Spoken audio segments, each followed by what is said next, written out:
Prosecutors called Tony Lazzaro Minnesota's Jeffrey Epstein, but his accomplice, Gisela Castro Medina, insists she's not anything like Epstein's accomplice, Ghislaine Maxwell.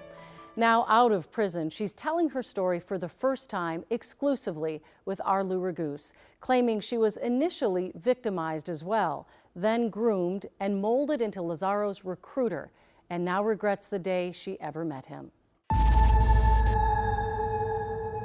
So when you walk in, there's all these pictures of him with like celebrities and politicians. A carefully curated condo. Everything was gold. At the Hotel Ivy in downtown Minneapolis. It just looked kind of like regal. Caused Gisela Castro Medina to let her guard down when she met Tony Lazzaro. Strange, I didn't get a bad vibe because he had just, I mean, you don't get to, at the time I thought, like, you don't get to meet the president and be like a horrible person, you know? Gisela had begun chatting with Lazzaro on a website called Seeking Arrangement, which the then 18-year-old high school senior had joined along with a friend. Women or younger women, they can go on it, meet these older men, and they give them money and stuff. It's called sugar dating. And it felt cool at the time to have, like, you know, a sugar daddy. In retrospect, it's not that cool. Soon, Lazzaro invited them over. Gisela says he served the two teens champagne and listened as they vented their high school problems and got drunk. And I just kind of like trauma dumped on him. And in response, I got like someone who was like really caring and compassionate. All of a sudden, like, he like offers us money to like, I think it was to take our clothes off. From there, Gisela says she and her friend both had sex with Tony for money.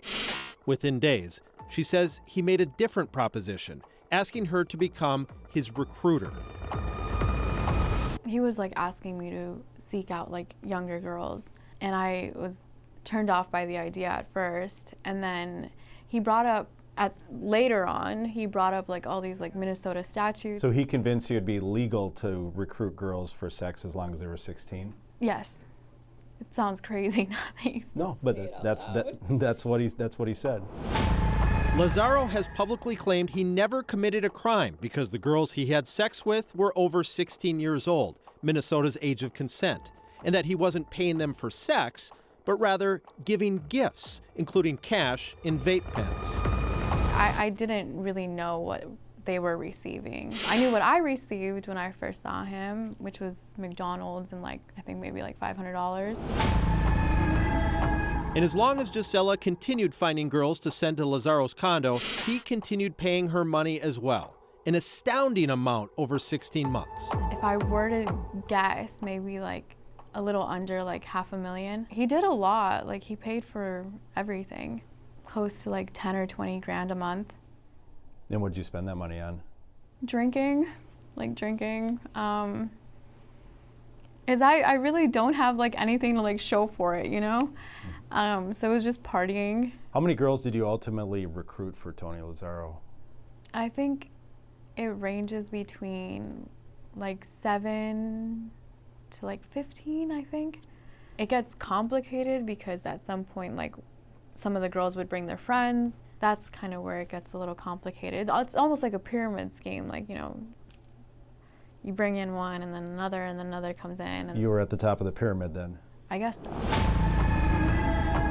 One of the most difficult questions Gisela has been asked is why she would put these girls through that when she had been through it herself.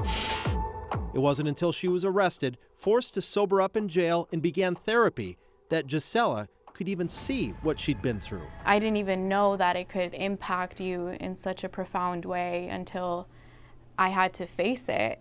It's almost like the layers of him came off, and I saw him for who he really was. Yeah, which is what? A predator. Gisela was the star witness in Lazzaro's trial, in which he was convicted of sex trafficking and conspiracy. Gisela pleaded guilty to her role in the conspiracy and spent 18 months in federal prison. The hardest part was hearing how her actions affected the victims, including her former best friend, that 16-year-old who went with her to Lazaro's condo that very first night. I just feel terrible for, because I do care about her still. So I just feel really bad. Yeah. Because I don't want that for her, for any of the other girls. Do you feel a lot of regret? I do. Do you regret the day that you met Tony Lazaro? Yeah, I do. I do. What did he ultimately do to you? He ruined my life and the life of so many people.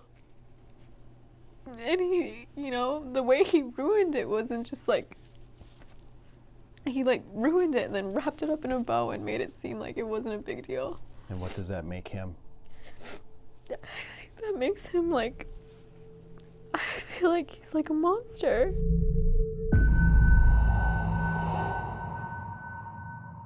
Now, the reason Gisela wanted to tell her story is to raise awareness of sex trafficking to girls who might think considering things like sugar daddy websites are a good idea, and to parents to recognize the grooming that occurs in these types of cases. She will be released from a halfway house to home confinement likely next month, and she still hopes to one day become a lawyer. Oh, man. I mean, that's a great message. And I love that she made it so clear that it didn't seem like a big deal at the time, but also it sounds like she was masking a lot of it with drugs and alcohol. Absolutely. Or not Yep. seeing it clearly for what it was. He was convicted, but he was trying to get that overturned, correct? Yeah, Lazaro? he has been unsuccessful with all that. The U.S. Supreme Court does not want to hear his case. So he's going to be in prison for at least another 13 years at this point before his release is scheduled. Do you know about any of the other girls who were victimized? I do have some information about that. Some of them are doing very well right now, thankfully. Some of them are not, though. Yeah. And that's just part of the heartbreaking truth of this whole ordeal. All right. Thank you, Lou.